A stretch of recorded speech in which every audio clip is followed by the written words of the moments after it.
नमस्कार साथियों, मेरा नाम है शोभ पांडे और मेरे चैनल जय विद शोभ पे आपका स्वागत है। तो फ्रेंड्स, आज हम एएफएम के मॉड्यूल डी में चैप्टर नंबर 32 जो कि आपका कॉस्टिंग मेथड्स के बारे में है, इसमें कुछ और मेथड्स सीखेंगे जैसे बैच कॉस्टिंग, सर्विस कॉस्टिंग। हम डिस्कस कर चुके हैं चैप्टर नंबर 31 में, हमने इनके बारे में ब्रीफ डिस्कशन किया था और थोड़ा सा डिटेल में डिस्कशन कर लेंगे, बस कुछ ज़्यादा चेंजेस नहीं आने वाले हैं। जो वहाँ बताया था वही यहाँ भी बताएंगे, ओके, तकरीबन। तो बैच कॉस्टिंग की अगर बात करें तो क्या होता है, जैसे होता नहीं बच्चों का पूरा बैच पढ़ाते हैं हम, राइट, यही तो होता है कि एक पूरा बैच चला हुआ है। तो जब एक जैसे प्रोडक्ट, जैसे मान लो तुमको एक टेबल बनानी है तो बात अलग की है, लेकिन अगर 100 टेबल 200 टेबल एक जैसी बनानी है तो इसका मतलब वो पूरा बैच हम प्रोसेस कर रहे होते हैं, ठीक है, वही है। तो कास्ट एक्युमुलेशन सिस्टम में not always be classified into job costing and process costing. मतलब कास्ट एक्युमुलेशन सिस्टम मतलब कास्ट को जो हम एक्युमुलेट करते हैं, इकट्ठा करते हैं, सारी कैलकुलेशन जो कास्ट को जोड़ते हैं, वो हमेशा जरूरी नहीं कि उसको हम क्लासीफाई कर सकें जॉब कॉस्टिंग में या प्रोसेस कॉस्टिंग में। यानी कि बेसिकली हमने ब्रॉडर कैटेगरी देखी थी, या तो जॉब कॉस्टिंग होगी या तो प्रोसेस कॉस्टिंग होगी, नहीं दो कैटेगरी में आता है। लेकिन हमेशा ये संभव नहीं कि हम हर एक हर एक वर्क को हम इस हिसाब से क्लासीफाई कर पाएँ। तो if the product have some common characteristics and also some individual characteristics, we may have to use combination of both the system। अगर कोई प्रोडक्ट ऐसा है जिसमें कुछ कॉमन कैरेक्टरिस्टिक्स हैं, मान लो जैसे प्रोसेस कास्टिंग वाली, और कुछ इंडिविजुअल कैरेक्टरिस्टिक्स हैं जैसे जॉब कास्टिंग वाली, तो उस केस में हमें दोनों सिस्टम का कम्बिनेशन यूज करना पड़ेगा। दोनों सिस्टम कौन से हैं हमारे, जॉब कास्टिंग और प्रोसेस कास्टिंग। अभी हम आगे पढ़ेंगे तो क्लियर हो जाएगा। This method is mostly use in industry where readymade garments chip manufacturing है वकड़। मतलब ये कहाँ पर यूज होता है, जहाँ पर हम रेडीमेड गारमेंट्स वगैरह बनाते हैं, जहाँ पर चिप मैन्युफैक्चरिंग करते हैं, तो वहाँ पर यूज होता है। एक एग्जांपल देखते हैं तो चीज़ें आपको समझ में आएंगी कि जॉब कास्टिंग और प्रोसेस कास्टिंग कहाँ यूज हो रही है। For example, a company manufacturing tables manufacture same type of table except that some table are given extra polishing. तो एक कंपनी है जो टेबल बनाती है, ठीक है, सेम टाइप की टेबल बनाती है, एक्सेप्ट कि कुछ ऐसी टेबल्स होती हैं जिनमें एक्स्ट्रा पॉलिशिंग की जाती है, ठीक है। तो इस तरीके की टेबल का अरेंजमेंट है। In such a case the cost of common process through which all the process tables pass are calculated by applying the job costing system. तो जितनी भी टेबल बन रही हैं उनकी कॉस्ट को कैसे हम जोड़ेंगे, जॉब कॉस्टिंग सिस्टम लगा देंगे उसकी सहायता से, क्योंकि सारी की सारी जो एक जॉब है वो एक वर्क है अपने आप में, ठीक है। While the cost of extra work done on some item in tables is calculated by applying process costing। मतलब जो काम सब पर हो रहा है, सभी मेज पे, जैसे सभी मेज बनना है, 100 मेज बननी तो 100 की 100 मेज एक प्रोसेस से गुजर, एक मतलब प्रोसेस से होकर के गुजर रही है। मतलब प्रोसेस इन द सेंस की सिर्फ एक ही प्रोसेस, एक ही जॉब है, मेज बननी है, बात खत्म हो गई, ठीक है। तो उसके लिए हम जॉब कॉस्टिंग यूज कर लेंगे, और जो एक्स्ट्रा पॉलिशिंग है उसके लिए हम प्रोसेस कॉस्टिंग का कॉन्सेप्ट यूज कर लेंगे। In which a product goes to another process centre after completion of previous process centre. इसमें क्या होगा कि मेज एक बार हमारी बन गई तो इस कॉस्ट सेंटर से दूसरे प्रोसेस सेंटर पर जाएगी, जहां पर इसकी अच्छे से पॉलिशिंग होगी। समझाने का इनका मतलब ये है। बात मेरी समझ में आई? तो जैसे टेबल बन रही है, तो अगर एक जैसी टेबल बन रही है तो उसके लिए हम जॉब कास्टिंग का सिस्टम यूज कर लेंगे कि भाई ये एक जॉब है, उसमें जितना भी खर्चा लग रहा है उसको जोड़ेंगे। लेकिन अगर कोई टेबल है जिसमें पॉलिश होनी है तो हम ये मानेंगे कि वो एक प्रोसेस से होकर के दूसरी प्रोसेस में गुजर रही है, इसलिए हम उसमें प्रोसेस कॉस्टिंग का कॉन्सेप्ट हम यूज कर लेंगे। तो मेरे ख्याल से अब आपको समझ में आया होगा कि हाँ चल क्या रहा है, ठीक है। फीचर एंड एप्लीकेशंस की अगर हम बात करें किसकी, बैच कास्टिंग की, important feature of the batch casting system is that casting is done not for individual units but for batch of identical unit. यहाँ पर हम कास्ट जो निकालते हैं वो किसी एक यूनिट के लिए नहीं निकालते, बल्कि पूरे के पूरे बैच के लिए निकालते हैं, जो कि आइडेंटिकल यूनिट्स होती हैं। जैसे 100 मेज बननी है तो एक जैसी मेज बननी है, ठीक है। 100 टीवी बननी है, 1000 टीवी बननी है तो 1000 एक जैसी टीवी बननी है। The cost of one unit is derived by dividing the batch cost by number of unit in the batch. सीधी सी बात है, कैसे निकालोगे?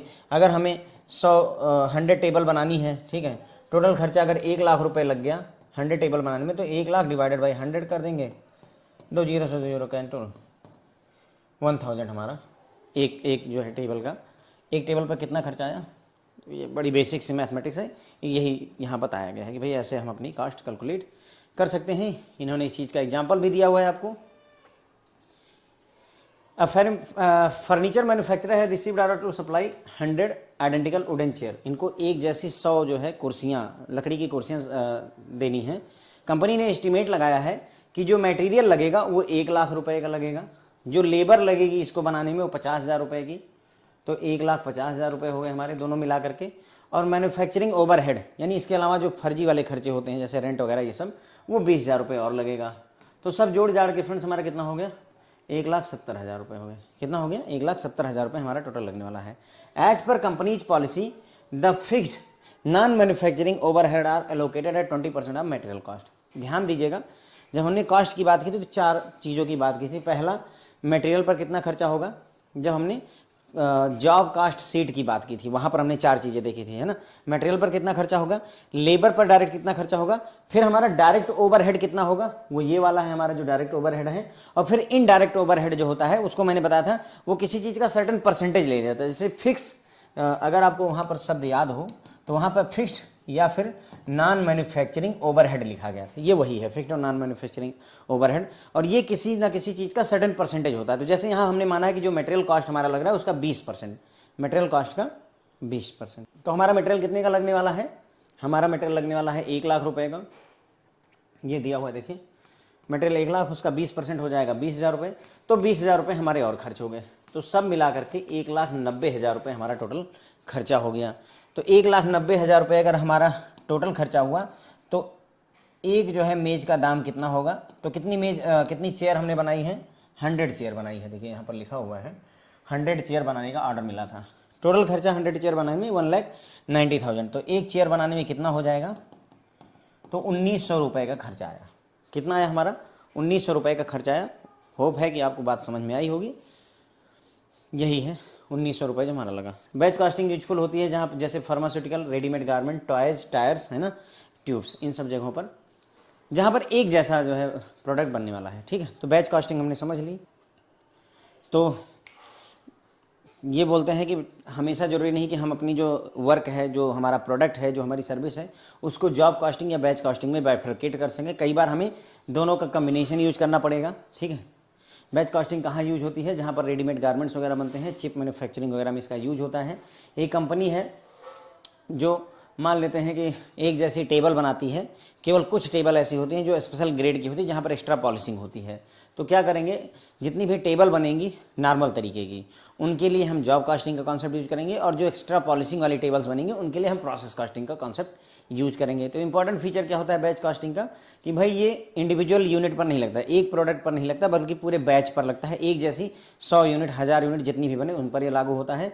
एक यूनिट का कॉस्ट निकालने के लिए टोटल कॉस्ट में से नंबर ऑफ यूनिट को डिवाइड कर देना होता है। एग्जाम्पल के लिए इन्होंने बताया कि एक फर्नीचर मैन्युफैक्चरिंग कंपनी है, मैन्युफैक्चरर है, उसको रिसीव होता है 100 एक जैसी चेयर बनाने का। वो एस्टिमेट करता है कि मुझे जो खर्चा मेरा लगने वाला है मटेरियल पर 1,00,000, लेबर पर 50,000 और मैन्युफैक्चरिंग ओवरहेड मेरा 20,000 रहने वाला है। तो कुल मिला करके 1,70,000 रुपये हमारे लग गए।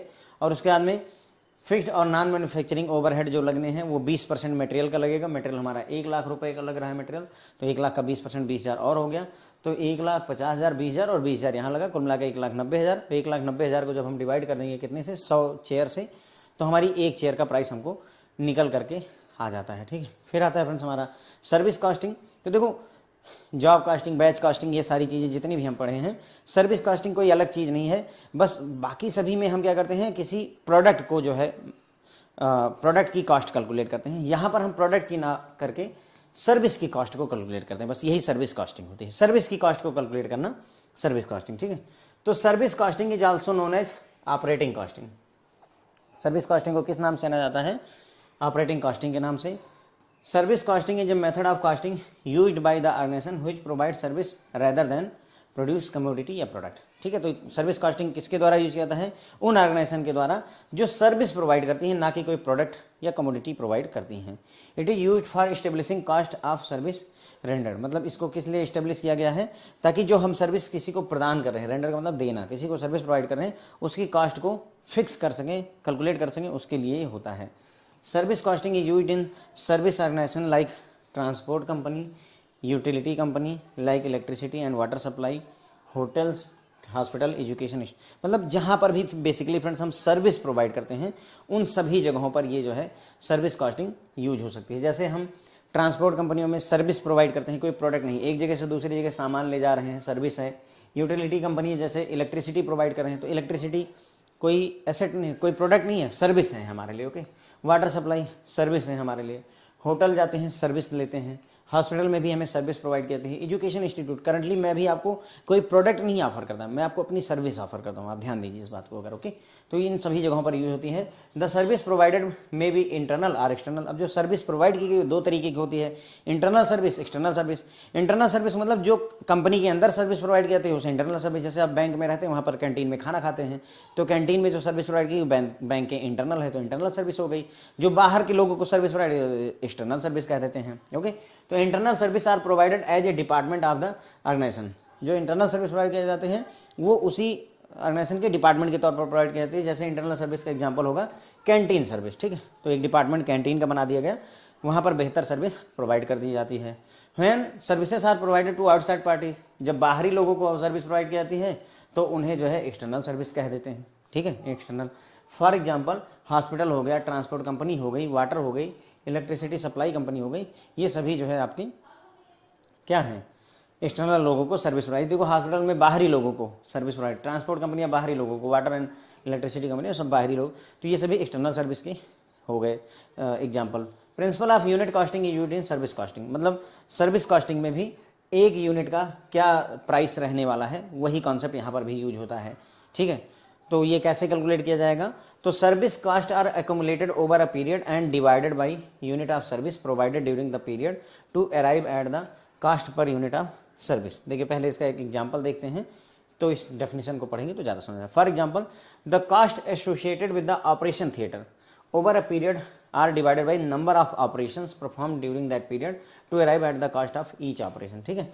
तो मतलब एक महीने में मान लो जो ऑपरेशन थिएटर है उसमें टोटल खर्चा 3 लाख रुपए का लगा, ठीक है, और बदले में हमने कितने ऑपरेशन कितने हुए वहाँ पर, मान लेते हैं 3 लाख रुपए का खर्चा आया ऑपरेशन थिएटर में टोटल, और हमने 60 ऑपरेशन कर दिए, ठीक है, 60 ऑपरेशन। तो एक ऑपरेशन के पीछे हमारा कितना खर्चा लगा, तो ये हो जाएगा 6 पंचे 30, आई बिलीव जो है 5,000 रुपये, कितना 5,000 रुपये का खर्चा लगा। ये वही चीज़ यहाँ पर बताई गई है कि service cost accumulated over period, एक महीने में मान लो हमने कितना जो है खर्चा किया उसको जोड़ लीजिए, ठीक है, सर्विस कास्ट को, और उसको डिवाइड कर दीजिए कितनी यूनिट ऑफ सर्विस प्रोवाइड की गई। जैसे यहाँ पर यूनिट ऑफ सर्विस क्या है, कितने ऑपरेशन हुए। मेरे पॉइंट ऑफ व्यू से अगर मेरे कोर्स में देखेंगे तो यूनिट ऑफ सर्विस क्या है, कितने कोर्स मैंने आपको बेचे, ठीक है ना, तो वही चीज़ है, और उसको डिवाइड कर देंगे तो हमें पर यूनिट का सर्विस कास्ट निकल करके आ जाता है।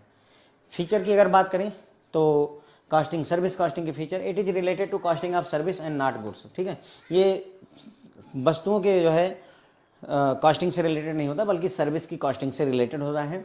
It can be use for service performed both internally and externally, ये मेथड जो होता है चाहे इंटरनल सर्विस दी गई हो चाहे एक्सटर्नल सर्विस दी हुई, दोनों के लिए यूज हो सकता है। इंटरनल मतलब कैंटीन की सर्विस हो गई, एक्सटर्नल मतलब बाहरी लोगों को सर्विस हो गई। Cost are accumulated over a period in case of utilization of equipment these can be computed over computed order wise, मतलब बोल रहे हैं कि कास्ट को एक सर्टेन टाइम पीरियड के लिए एक्यूमुलेट किया जाता है, जैसे एक महीने का जोड़ लिया, हफ्ते भर का जोड़ लिया, दिन भर का जोड़ लिया, और अगर मान लो कोई इक्विपमेंट यूटिलाइज हो रहा है सर्विस को प्रोवाइड करने में तो हम इसे ऑर्डर वाइज भी कंप्यूट कर सकते हैं। जैसे जो अपना मान लो ये जो वजन तौलने वाली मशीनें होती हैं, तो वजन तौलने वाली मशीनें आपको क्या करती हैं, सर्विस भी प्रोवाइड करती हैं। आप जाइए वहाँ 5 रुपये दीजिए, अपना वजन करिए, चले आइए। तो यही है कि अगर कोई इक्विपमेंट यूज हो रहा है तो हम यहाँ पर कंपटीशन ऑर्डर वाइज भी कर सकते हैं, कितने लोगों ने अपने आप को अपना वजन तौला, वेट किया, उसके हिसाब से कंप्यूट कर सकते हैं। Cost accumulated over a period are divided by unit of the service provided during that period to arrive at cost of per unit service. वही चीज़ कह रहे हैं कि टोटल कितना खर्चा हुआ उसको जोड़ लीजिए, कास्ट एक्यूमुलेटेड, एक महीने में कितना खर्चा हुआ उसको जोड़ लीजिए, उसको डिवाइड कर दीजिए कितने लोगों को या कितनी सर्विस हमने, कितनी number of unit service provide की है उसको डिवाइड कर देंगे तो पर यूनिट आपका सर्विस प्राइस निकल आता है। आगे बढ़ते हैं। A cost unit is adopted to measure the service provided like cost per litre per kilometre, मतलब कास्ट की यूनिट ऐसी अडॉप्ट की जाती है जिससे हम मेजर कर सकें कि हमने सर्विस जो प्रोवाइड की उसको मेजर कर सकें। तो जैसे हमने कितनी यूनिट बिजली जलाई, इसके हिसाब से इलेक्ट्रिसिटी का बिल दे सकते हैं, है ना। पर लीटर कितना पानी हमने सप्लाई किया, पर लीटर के हिसाब से कर सकते हैं। कितनी दूरी हमारी गाड़ी चली, पर किलोमीटर के हिसाब से, मतलब ऐसे हम अपनी सर्विस को मेजर कर सकते हैं। ठीक है, तो ये बात हमें समझ में आ गई।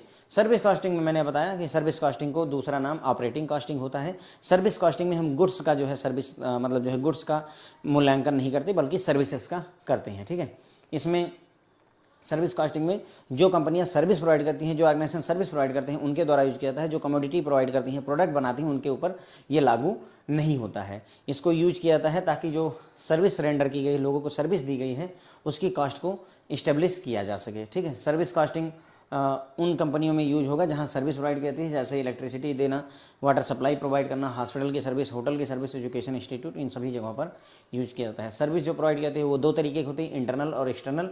इंटरनल सर्विस का एग्जांपल कैंटीन हो गई आपके, एक्सटर्नल सर्विस का एग्जांपल बाहरी लोगों को सर्विस देना, जैसे होटल में, ट्रांसपोर्ट कंपनी, आपका इलेक्ट्रिसिटी कंपनी, ये सभी इसके एग्जाम्पल हो जाते हैं। ठीक है, और सर्विस कॉस्टिंग में यूनिट ऑफ वन सर्विस का कॉन्सेप्ट यूज किया जाता है। Principle of one unit costing, मैंने एक सर्विस में कितना खर्चा लगा उसी का ही सिद्धांत यहाँ पर यूज किया जाता है।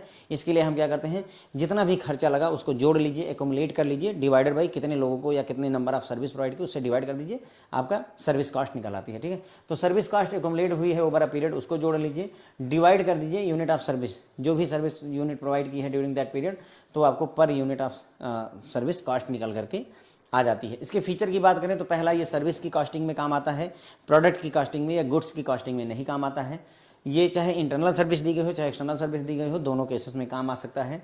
कॉस्ट जो है इकट्ठा कर ली जाती है, एकोमुलेट कर ली जाती है ओवर अ पीरियड। ठीक है, और फिर उसको जो है कितने लोगों को हमने सर्विस प्रोवाइड की उससे डिवाइड कर दिया जाता है, यही बात। उसके बाद में कास्ट यूनिट इस तरीके की अडॉप्ट की जाती है जिससे कि हम अपनी सर्विसेज का मूल्यांकन कर सकें। जैसे मेरा जो सर्विस है, प्रोडक्ट है, इसमें मैं मतलब कास्ट कैसे रखूँगा, पर कोर्स, है ना, प्राइस पर कोर्स। उसी तरीके से अगर कोई कंपनी इलेक्ट्रिसिटी प्रोवाइड करती है तो पर यूनिट चार्ज लेगी वो, कोई कंपनी पानी सप्लाई करती है तो पर लीटर चार्ज लेगी, कोई कंपनी अगर जो है ट्रांसपोर्ट का काम देखती है तो पर किलोमीटर अपना मेजरमेंट करेगी। ठीक है, एक और है फ्रेंड, छोटा सा एक मेथड और है, unit casting and multiple casting. Concept को यहाँ पर सीख लेते हैं, बस इसी के साथ ये लेक्चर खत्म हो जाएगा।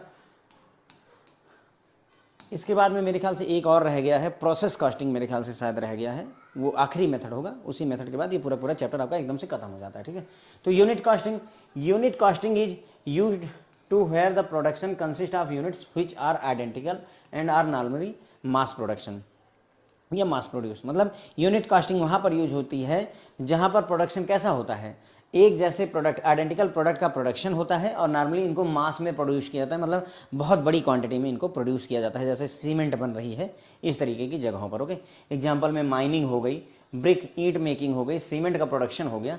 This is discuss in detail earlier in this chapter, हमने इस बारे में डिस्कस किया हुआ है पूरा डिटेल में। ठीक है, multiple casting refers to the casting method used in cases where a large variety of articles are produce. अब मल्टीपल कास्टिंग कहाँ यूज होगी, जहाँ बहुत वेराइटी के प्रोडक्ट बनते हैं, बहुत वेराइटी के प्रोडक्ट बनते हैं, वहाँ पर क्या होगा, मल्टीपल कास्टिंग यूज होगी। द डिफरेंस में be in regard of material required and are in the process involve in the manufacturing. अब डिफरेंस क्यों है उनकी प्राइसिंग में, क्योंकि हो सकता है एक प्रोडक्ट में दूसरा मटेरियल लगता हो, दूसरे प्रोडक्ट में दूसरा मटेरियल, तीसरे में अलग मटेरियल लगता हो, या फिर जिस प्रोसेस से वो बनते हैं वो अलग हो। ओके, तो इस वजह से टाटा कंपनी ले लें तो टाटा का एक प्रोडक्ट नहीं है, टाटा एसी भी बनाती है, टाटा नमक भी बनाती है, टाटा चाय भी बनाती है, टाटा कार भी बनाती है, टाटा की सॉफ्टवेयर कंपनियां हैं। तो अब इतने सारे प्रोडक्ट अगर बन रहे हैं तो आपको क्या लगता है, क्या यूनिट कास्टिंग मेथड से उनका काम चल जाएगा? नहीं, उन्हें मल्टीपल कास्टिंग कोई मेथड नहीं है। मल्टीपल कास्टिंग ये कहता है कि हमें मल्टीपल कास्टिंग की मेथड अडॉप्ट करनी पड़ेंगे, हमें 5-6 मेथड लगाने पड़ेंगे, क्योंकि एसी को जिस हिसाब से हम यूनिट में मेजर करेंगे उस हिसाब से हम चाय की पत्ती को नहीं कर सकते, जिस हिसाब से हम चाय की पत्ती करेंगे उस हिसाब से नमक को नहीं कर सकते, राइट, या फिर उस हिसाब से हम सॉफ्टवेयर को नहीं कर सकते। तो वही ये यहाँ बता रहे हैं। ठीक है, in such cases one costing method may not be sufficient. तो ऐसे में एक जो है कास्टिंग मेथड अपने आप में पर्याप्त नहीं होगा, कहाँ से सफिशिएंट हो जाएगा भाई? एसी को और चाय की पत्ती को क्या एक ही तराजू पे तौल देंगे? नहीं। Therefore more than one method of casting may be used to compute the cost of each unit separately. तो ऐसे में हमें एक से ज़्यादा कास्टिंग मेथड यूज करने पड़ेंगे, बस यही बता रहा है। Okay, this method is suitable for manufacturing radios, aeroplanes, automobile engine, cycles वगैरह। तो ये कहाँ पर, ये मेथड कहाँ पर सुटेबल होगा? जैसे हम रेडियो बना रहे हैं, एरोप्लेन बना रहे हैं, मोबाइल इंजन, साइकिल, ये सब बना रहे हैं, तो वहाँ पर ये मेथड बड़ा ही सक्सेसफुल रहता है। तो ये कोई मेथड नहीं है। मल्टीपल कास्टिंग ये बोलता है भाई कि आपका एक मेथड से काम नहीं चल रहा, आपको मल्टीपल मेथड यूज करने पड़ेंगे। ठीक है, तो यूनिट कास्टिंग कहाँ पर होती है? जहाँ पर एक जैसी आइडेंटिकल यूनिट बनती है और मतलब मास प्रोडक्शन होता है। जैसे बहुत सारी सीमेंट की बोरियाँ हम बना रहे हैं, या बहुत सारे जो है वो ईंटें बना रहे हैं, बहुत सारी आपका माइनिंग की जा रही है, कोयला निकाल रहे हैं, तो उन सब जगहों पर यूज होता है। मल्टीपल कास्टिंग रेफर करता है किसके बारे में, ऐसा कास्टिंग मेथड जहां पर एक जैसी यूनिट नहीं बनती बल्कि बहुत सारी वैरायटी के हम प्रोडक्ट बना रहे होते हैं। जैसे आईटीसी कंपनी वगैरह है, बहुत सारे प्रोडक्ट ये लोग बनाते हैं, ठीक है। अब प्रोडक्ट में डिफरेंस जो है, हो सकता है उनका मटेरियल अलग हो सकता है उनकी प्रोसेस बनाने का तरीका अलग हो, इनकी वजह से हो। तो ऐसे केसेस में एक कास्टिंग मेथड सफिशिएंट नहीं होगा, one costing method may not be sufficient. तो अब बेहतर होगा कि हमें एक से ज़्यादा कास्टिंग मेथड अपनाने पड़ेंगे हर एक यूनिट का सेपरेटली कास्टिंग करने के लिए। जैसे एसी का अलग हम कास्टिंग करेंगे, फ्रिज का अलग करेंगे, इन्वर्टर का अलग करेंगे, है ना, टीवी का अलग करेंगे, ठीक है। तो ये मेथड कहाँ पर ज़्यादा अच्छा रहता है, जहाँ पर हम जैसे एरोप्लेन बना रहे हैं, ऑटोमोबाइल इंजन्स वगैरह बना रहे हैं, साइकिल्स वगैरह बना रहे हैं, इन सभी जगहों पर ये काम आता है, ठीक है। तो बस यहीं पर ये लेक्चर खत्म होता है। होप है आपको पसंद आएगा। Thank you so much.